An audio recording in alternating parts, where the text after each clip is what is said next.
The sun was hot in the small town of Millfield. People walked up and down Main Street, going about their day. Store owners swept their steps. Kids rode bikes. It was a normal Tuesday morning. But this day would not stay normal for long. An old black woman walked slowly down the street. Her name was Eliza Johnson. She was 78 years old, with gray hair tied back in a neat bun. Her face showed years of hard work and worry. Her back was a bit bent, but her eyes were clear and sharp. Eliza wore a simple blue dress that had been washed many times.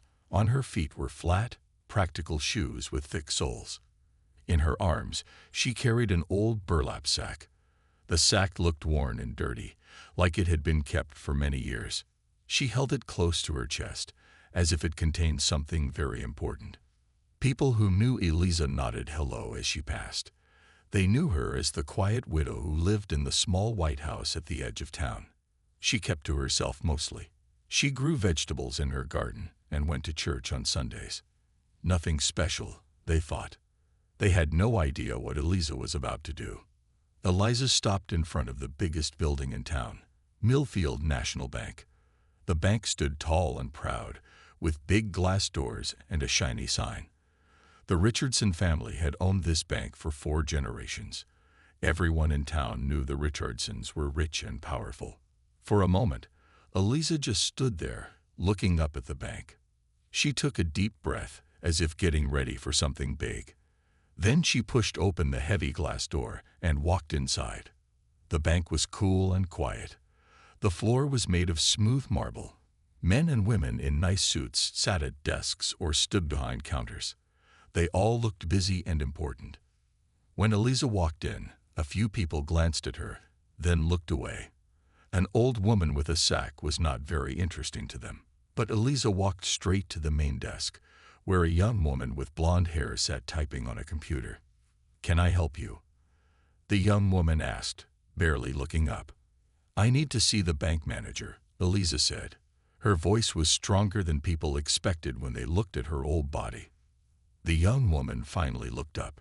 She saw an old black woman in a faded dress holding a dirty sack. She smiled in a way that wasn't very nice. "Do you have an appointment?" she asked. "No," said Eliza, "but he will want to see me." The young woman raised her eyebrows. "Mr. Richardson is very busy today. Maybe you'd like to speak to one of our customer service representatives." "No," Eliza said again. Her voice got even stronger. "I need to see Bradley Richardson himself. It's about who owns this bank." The young woman laughed a little. "Ma'am, the Richardson family has owned this bank for over 100 years. "That's not quite right," Eliza said calmly. "And I have proof in this sack." By now, other bank workers had noticed what was happening. Some of them were watching. Some were smiling.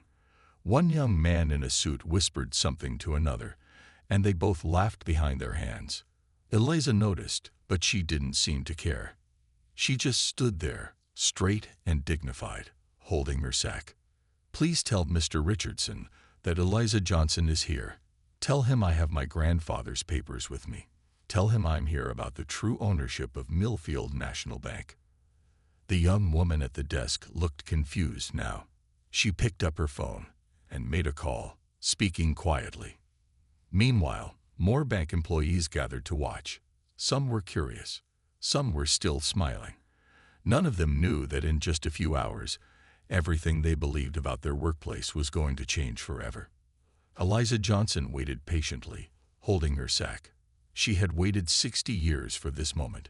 She could wait a few minutes more. 5 minutes passed, then 10. Eliza stood still, holding her sack. The young woman at the desk kept looking at her, then looking away. More bank workers gathered nearby, watching and whispering. Finally, a tall man in an expensive dark blue suit came down the wide staircase at the back of the bank. This was Bradley Richardson, the bank president.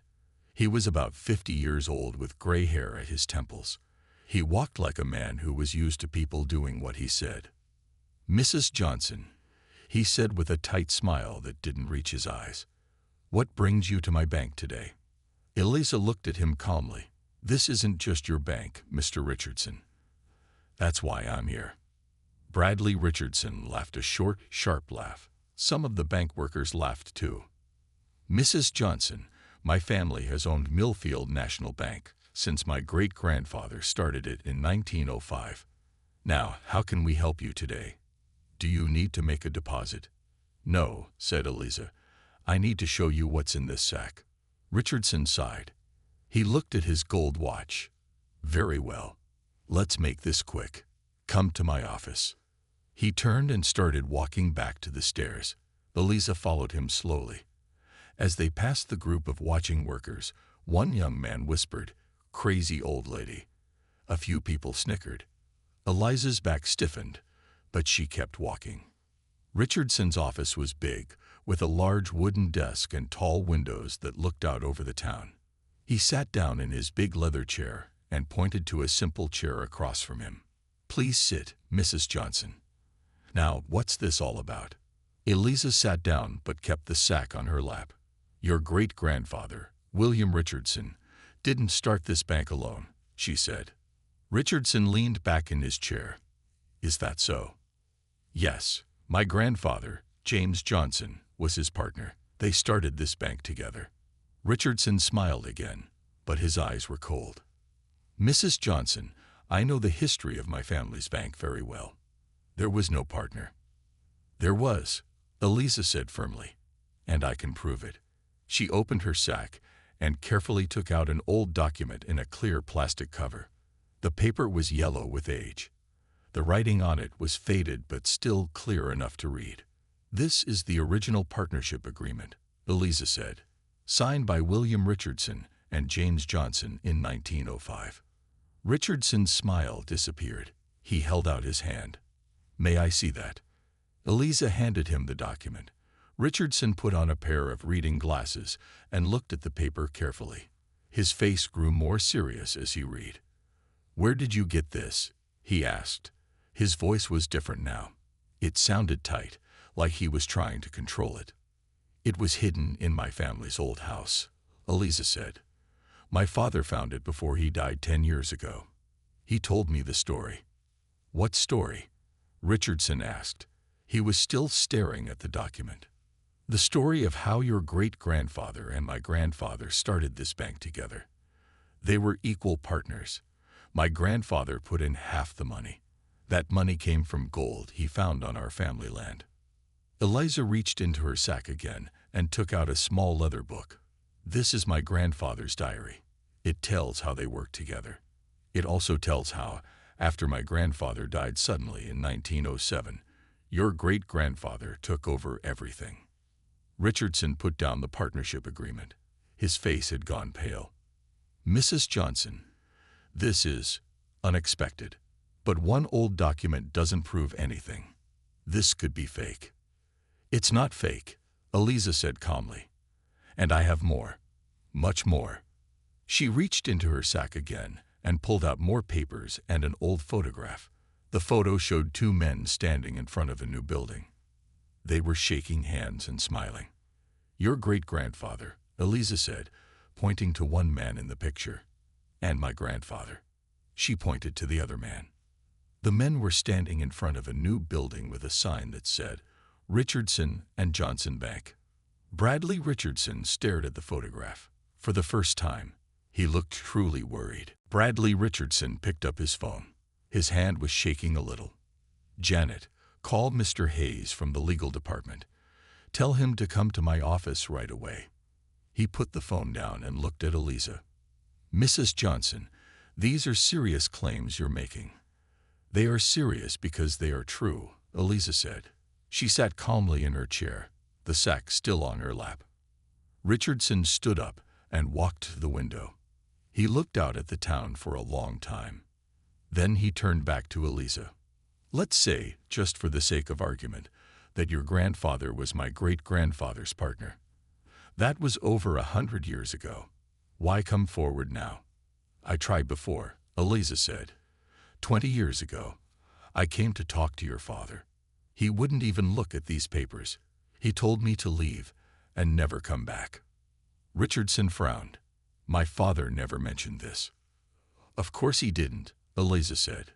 Just like your great-grandfather never mentioned my grandfather after he took over the bank. There was a knock at the door, and a man with gray hair and glasses came in. This was Mr. Hayes, the bank's lawyer. "You wanted to see me, Mr. Richardson?" he asked. "Yes, Tom. We have a situation." Richardson pointed to the documents on his desk. "Mrs. Johnson here claimed her grandfather was my great-grandfather's partner when the bank was founded." Hayes looked at Eliza with surprise, then picked up the partnership agreement. His eyes widened as he read it. "Where did this come from?" he asked. Eliza told her story again, how her grandfather and William Richardson had been friends, how they found gold on Johnson land, how they used that money to start the bank together, how her grandfather died suddenly just 2 years later, leaving his wife and young son, Eliza's father, behind. "After my grandfather died, William Richardson changed the name of the bank. He took my grandmother's shares. He said she had sold them to him, but she never did. My grandmother couldn't read well. She didn't understand what she was signing." Hayes and Richardson exchanged looks. "My father was only 6 years old when his father died. By the time he was grown, the Richardsons were the most powerful family in town. Nobody would listen to him." Hayes looked through more of the documents from Eliza's sack. There were old bank records, letters, and legal papers. His face grew more serious with each paper he read. "Mr. Richardson," he said quietly, "these appear to be authentic." Richardson sat down heavily in his chair. "That's impossible. My grandfather kept everything," Eliza said. "He didn't trust William Richardson. He kept copies of all their agreements. When he died, my grandmother hid everything. She was afraid." "Afraid of what?" Richardson asked. "Afraid of your great-grandfather," Eliza said simply. "He was a powerful man, and not a kind one." Hayes was still looking through the papers. "There's a lot here, Mr. Richardson. We need to look at everything carefully." Richardson nodded slowly. "How much do you want, Mrs. Johnson?" Eliza looked surprised. "Want? To keep this quiet? To go away?" Richardson opened a drawer in his desk. "I can write you a check right now." Eliza's back straightened. Her eyes flashed with anger. "I didn't come here for a check, Mr. Richardson. I came here for justice. I came here for my family's name. I came here for the truth." She stood up slowly, her voice getting stronger. "My father died thinking he had failed, that he couldn't get back what was stolen from his family. I promised him I would keep trying." Eliza pointed to the photograph on the desk. "I want the name Johnson back on that sign. I want everyone to know that this bank stands because of my grandfather, too." Just then, there was another knock at the door. Richardson's secretary looked in nervously. "I'm sorry to interrupt, Mr. Richardson, but there are reporters downstairs. Someone called them. They're asking about a claim on bank ownership." Richardson and Hayes looked at each other in shock. Then they both looked at Eliza. The news was out. Bradley Richardson's face turned red. "Who called the reporters?" he demanded. His secretary looked nervous. "I don't know, sir, but they're in the lobby right now. There are 3 of them, including one from the Millfield Daily News." Richardson stood up quickly. "Tell them I'll be down shortly. And tell security not to let them pass the lobby." The secretary nodded and left. Richardson turned to Eliza, his eyes hard. "Did you call them?" he asked. Eliza shook her head. "No, I came here for justice, not for a show." Hayes, the lawyer, was still looking through the papers. "It doesn't matter who called them. What matters is what we're going to tell them." Richardson paced back and forth across his big office. "We tell them nothing. This is a private bank matter." "It's not just a bank matter," Eliza said. "It's about history. It's about what's right." Hayes looked up from the papers. "Mr. Richardson, I think we need to take this seriously. These documents look real. If they are real, Mrs. Johnson's family may have a valid claim to part ownership of the bank." Richardson stopped pacing. "That's impossible. After all these years. There's no time limit on fraud. Hayes said quietly. If your great-grandfather deliberately took over the bank after James Johnson died, that's fraud. The court might see this as a continuing wrong against the Johnson family. Richardson sat down heavily in his chair. For the first time, he looked afraid. "What do you want, Mrs. Johnson?" he asked again. "Really?" Eliza looked him straight in the eye. "I told you. I want the truth to be known. I want my grandfather's name back on this bank." Richardson looked at Hayes. "If we fight this in court..." Hayes shook his head. "It would be a long, expensive battle. And if these documents are proven real, you would likely lose. Plus, the publicity would be very bad for the bank." Richardson was quiet for a long time. Then he nodded slowly. "Let's go downstairs," he said. "I'll talk to the reporters." The three of them walked down the wide staircase to the bank lobby. The bank workers who had been laughing at Eliza earlier now watched with confused faces as she walked beside their boss and the bank's lawyer. 3 reporters stood in the lobby with notebooks and cameras. When they saw Richardson, they hurried over. "Mr. Richardson," one called out, "is it true that there's a challenge to your family's ownership of the bank?" Richardson looked at Eliza. Then he straightened his shoulders and faced the reporters. "There is no challenge," he said clearly. Everyone in the lobby was listening now. "There is a correction being made to the historical record." The reporters looked surprised. One started writing quickly in her notebook. "My great-grandfather, William Richardson, did not found this bank alone," Richardson continued. "He had a partner, James Johnson." A murmur went through the crowd of bank workers and customers in the lobby. For reasons that are still being investigated, James Johnson's name was removed from the bank after his death in 1907. Today, his granddaughter, Mrs. Eliza Johnson, brought this matter to my attention with clear documentary evidence. Richardson looked at Eliza again. She stood straight and tall beside him, still holding her sack.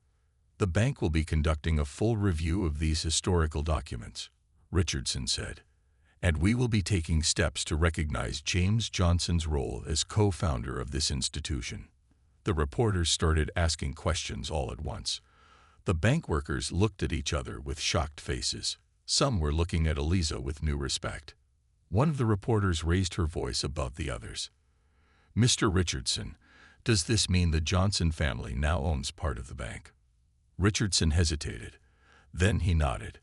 "The exact legal arrangements are being worked out. But yes, the Johnson family will be recognized as partial owners of Millfield National Bank." Eliza stood quietly beside Richardson. A small smile formed on her lips. After all these years, her grandfather's name would finally be restored. The truth would finally be known. But the story wasn't over yet. Far from it. The next morning, Eliza Johnson's story was on the front page of the Millfield Daily News. The headline read, "Ban ki own heirship, Sheshog Siki. Johnson family reclaims rightful place after 100 years." People all over town were talking about it. In the coffee shop, at the grocery store, at the post office. Everyone was discussing Eliza Johnson and her sack of old papers. Eliza sat at her kitchen table, drinking tea. Her phone had been ringing all morning. Reporters wanted to talk to her. Neighbors wanted to hear the story. Even some lawyers had called, offering to help her. There was a knock at her door. When she opened it, she found Bradley Richardson standing there. He looked different from yesterday. His suit was still expensive, but his face looked tired. He held a large envelope in his hands. "Mrs. Johnson," he said, "may I come in?" Eliza nodded and opened the door wider. Richardson stepped into her small, neat house. "Would you like some tea?" Eliza asked. "No, thank you." Richardson looked around at the simple furniture, the old photographs on the walls. "I came to give you this." He handed her the envelope. Inside was a formal letter. It stated that the bank officially recognized James Johnson as co-founder. It also said that the bank would pay the Johnson family for all the years their ownership was denied. Eliza read the letter slowly. "This is a lot of money," she said. Richardson nodded. "It's what your family is owed, with interest." Eliza looked at him. Why did you decide to do the right thing? You could have fought me in court. Richardson sat down at the kitchen table. For a long time, he didn't speak. Finally, he sighed. Last night, after everything happened, I went home and told my wife about your claim. She was upset. She said we should fight it. He paused, looking down at his hands. Then my daughter asked what happened. She's 15. I told her about your grandfather and mine, about the partnership, about what happened after your grandfather died. Richardson looked up at Eliza. My daughter looked at me and asked, Dad, did our family steal their bank? I didn't know what to say. Eliza sat down across from him. She didn't speak. I couldn't sleep last night, Richardson continued. I kept thinking about my great-grandfather, about your grandfather, about what happened all those years ago. He shook his head slowly. I always thought my family built this town, that we were important because we earned it. Now I don't know what to think. Your family did help build this town, Eliza said, but so did mine, and many others whose names have been forgotten. Richardson nodded. That's why I'm here. Not just to give you what your family is owed, but to ask for your help. My help. Eliza was surprised. The bank is holding a special event next week. We're going to rename it Johnson and Richardson National Bank. We're going to put up a plaque telling the true story of how it was founded. I want you to be there, to tell your family's story. Eliza smiled. I'll be there. Richardson stood up to leave. At the door, he turned back. Mrs. Johnson, there's one thing I still don't understand. Who called the reporters yesterday? It wasn't you. It wasn't me or anyone at the bank. Eliza's smile grew wider. That was my grandson, Marcus. He works in the mailroom at your bank. Has for 3 years now. Nobody ever notices the mailroom boy. Richardson looked shocked. Your grandson works at the bank? Yes. He was there yesterday, watching everything. When you took me upstairs, he called his friend at the newspaper. He knew if reporters came, you couldn't just make me disappear. Richardson shook his head slowly. Smart move. Marcus is a smart boy, Eliza said proudly. He just graduated from college. Business degree. Richardson looked at Eliza with new understanding. You planned all this very carefully, didn't you? I had a lot of time to plan, Eliza said, and my family helped me. We've been waiting a long time for justice. As Richardson walked back to his car, he realized the Johnson family was much smarter than anyone had given them credit for, and much more patient. The day of the special bank event came. The weather was perfect, sunny and warm. In front of the bank, workers had set up rows of chairs and a small stage. A large cloth covered something on the wall above the bank's entrance. By 10 o'clock in the morning, it seemed like everyone in Millfield was there. People filled all the chairs. More people stood on the sidewalk and in the street. Police had closed the road for the event. Eliza sat in the front row. She wore a new blue dress. Her hair was done nicely. Next to her sat her daughter, her son, and her grandson Marcus. Marcus wore a new suit and tie. He looked proud. Bradley Richardson stood on the stage with a microphone. Behind him sat the bank's board of directors. 10 men and women in business clothes. They looked serious, but also a little uncomfortable. Good morning, Richardson said into the microphone. Thank you all for coming today. This is an important day for our bank and for Millfield. The crowd grew quiet, listening. For over 100 years, this bank has been known as Millfield National Bank, founded by William Richardson. That's what we all learned. That's what I learned from my father, and he learned from his father. Richardson paused and looked at Eliza.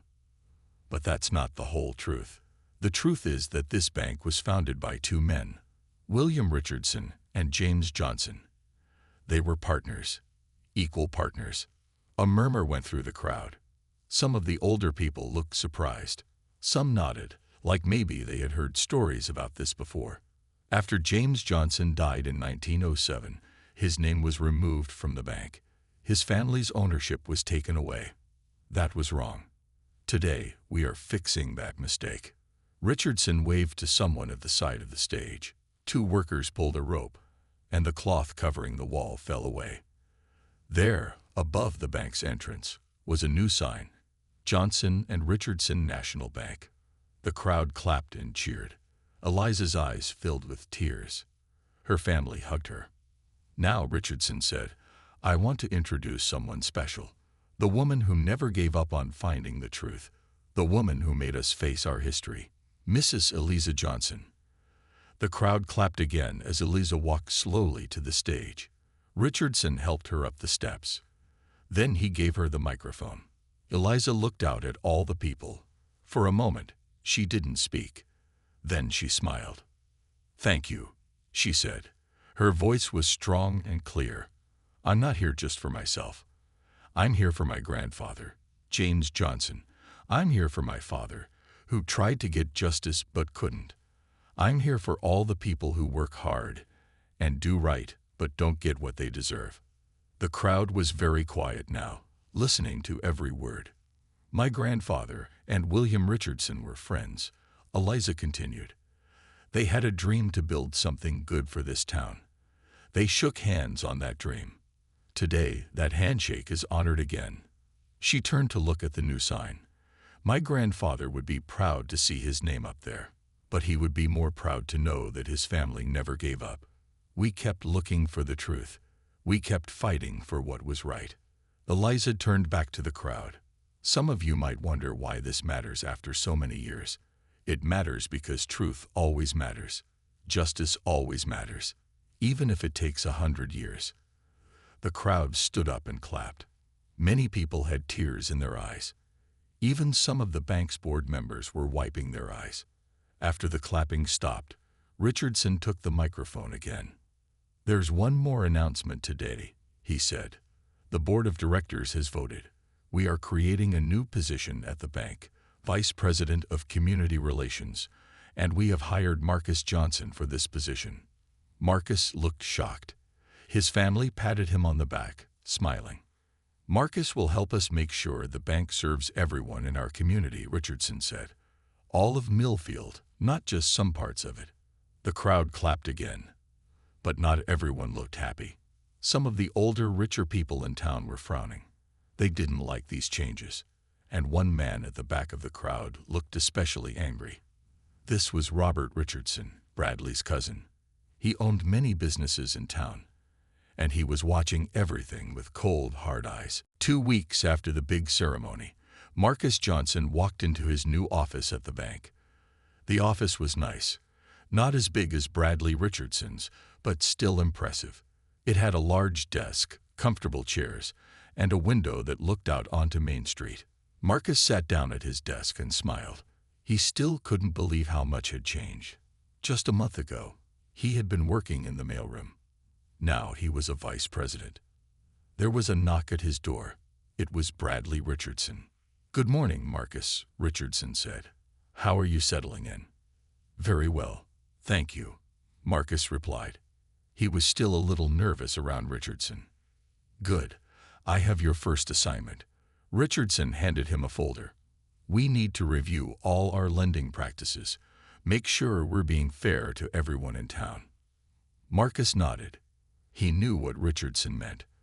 For years, people in the poorer parts of town, especially the areas where most black families lived, had trouble getting loans from the bank. I'll start right away, Marcus said. Richardson nodded and left.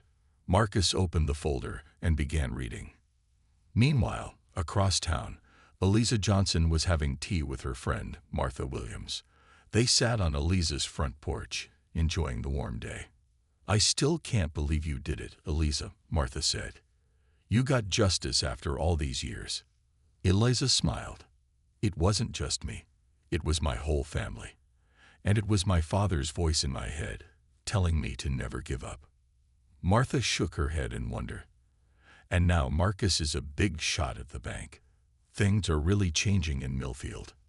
Yes, Eliza said, but not everyone is happy about those changes. Just then, a big black car drove slowly past Eliza's house. The car stopped. The back window rolled down. A man with a hard face looked out at Eliza. It was Robert Richardson, Bradley's cousin. He stared at Eliza for a long moment. Then the window rolled up, and the car drove away. Martha looked worried. What was that about? Eliza sipped her tea calmly. Robert Richardson doesn't like what's happening. He thinks his family is giving away too much. Is that dangerous? Martha asked. Maybe, Eliza said, but we've faced worse. Back at the bank, Marcus was leaving his office when a tall, well-dressed man stepped in front of him. It was Robert Richardson. So you're the new VP, Robert said. His voice was cold. The mailroom boy who made good. Marcus stood straight. Can I help you with something, Mr. Richardson? I doubt it, Robert said. I just wanted to see you up close. See what all the fuss is about. Marcus didn't reply. He waited. My cousin is making a big mistake, Robert continued, giving away part of our family bank, letting people like you into positions of power. People like me? Marcus asked quietly. You know what I mean. Robert's eyes were hard. This isn't over. Not by a long shot. My cousin may have given in, but I won't. With that, Robert turned and walked away. Marcus watched him go, his heart beating fast. Later that evening, Marcus visited his grandmother. They sat in her kitchen, drinking coffee. Robert Richardson came to see me today, Marcus said. He made threats. Eliza nodded.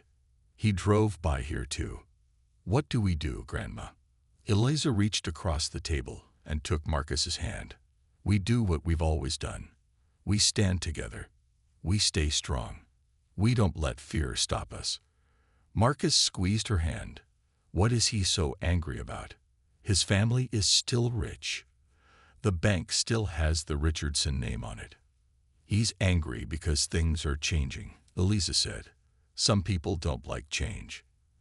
They want things to stay the same forever, with them on top and everyone else below.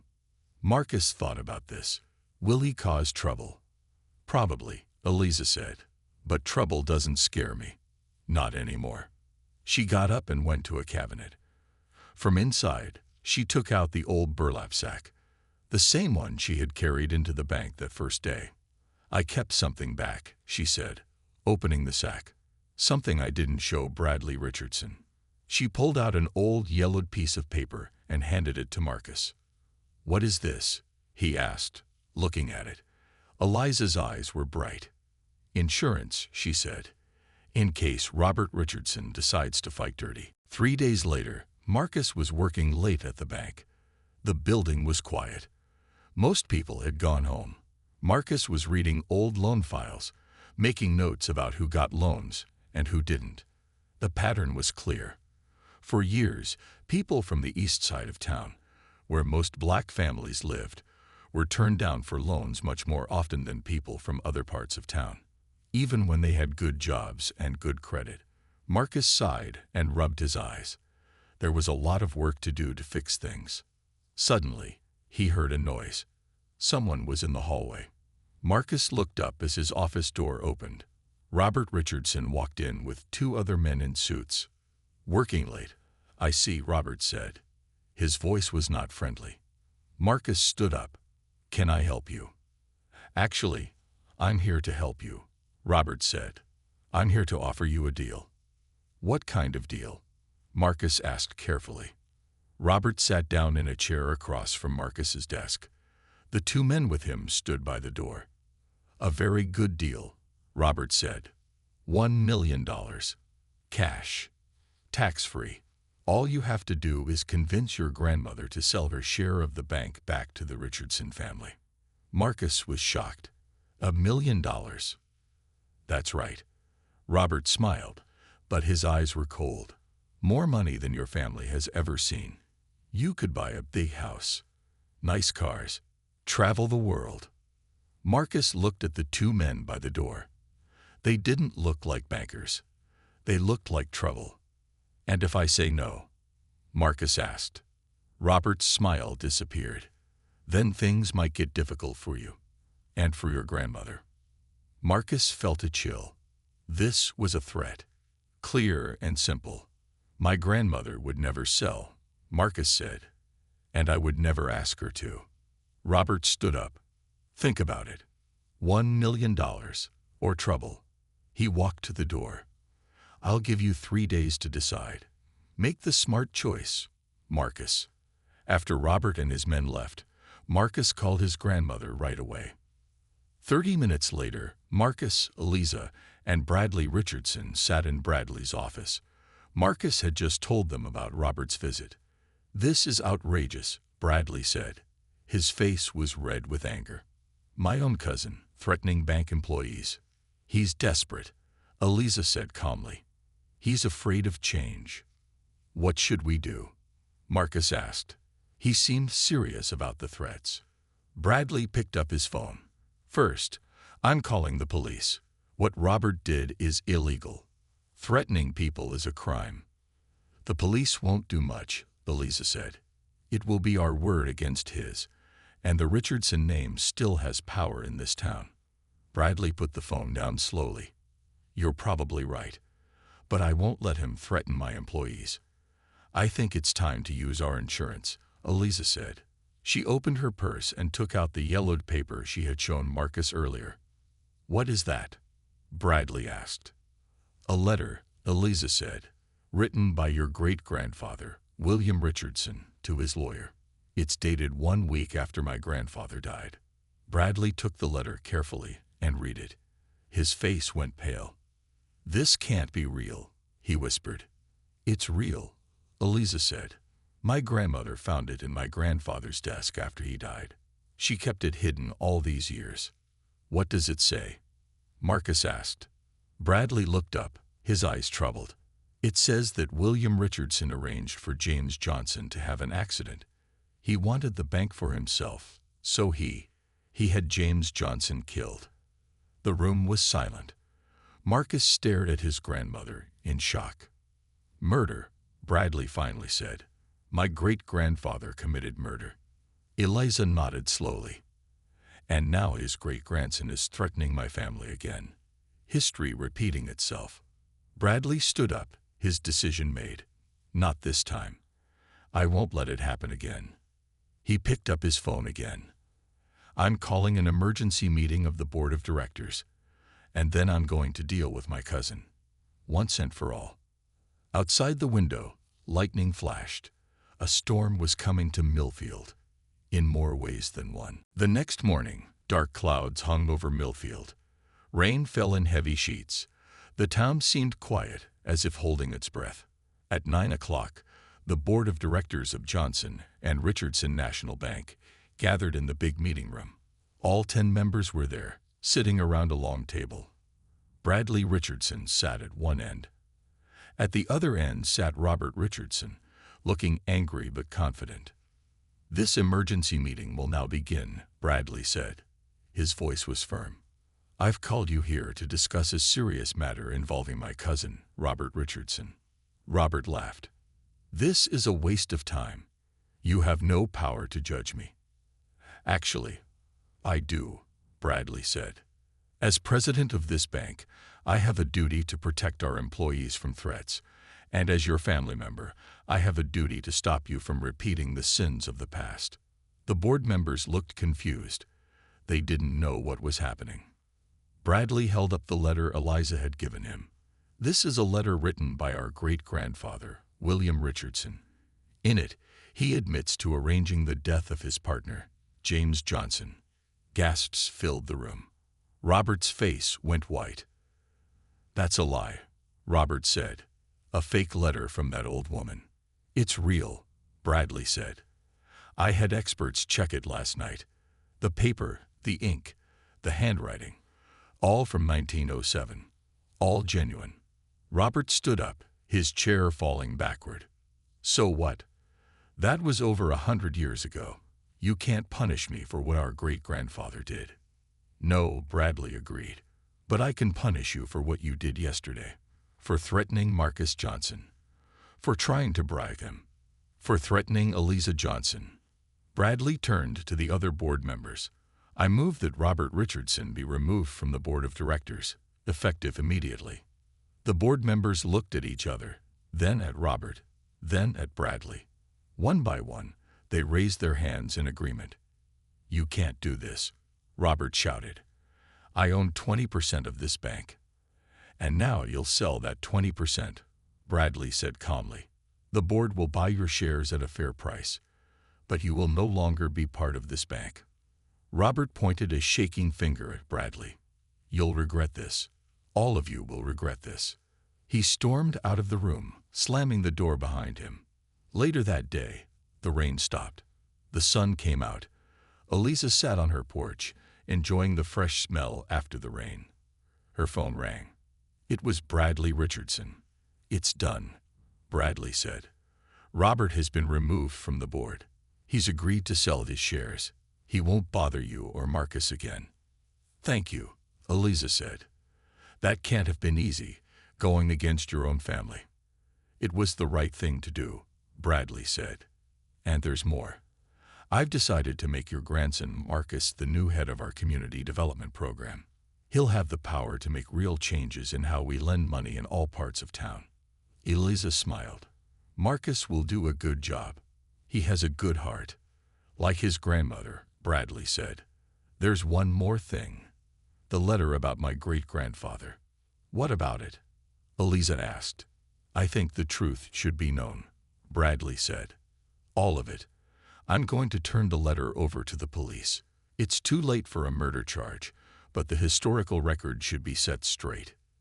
Eliza was silent for a moment. "That's a brave choice." "It's the only choice," Bradley said. "No more secrets. No more lies." After they hung up, Eliza sat on her porch for a long time, thinking. She thought about her grandfather, who had died too young. She thought about her father, who had tried to get justice but failed. She thought about all the years her family had waited for the truth to come out. Finally, she went inside and took out the old burlap sack. It was empty now. All its secrets were out in the open. Eliza held the sack for a moment, then put it away in a drawer. Some people in town still talked about that old black woman with a sack who had changed Millfield forever. Some people still couldn't believe how much things had changed because of her. But Eliza Johnson knew the truth. It wasn't just her. It was her grandfather's courage, her father's determination, her grandson's help. It was the power of a family that never gave up, even when the odds were against them. And it was the simple power of truth, which, no matter how long it takes, always finds a way to come to light. The end.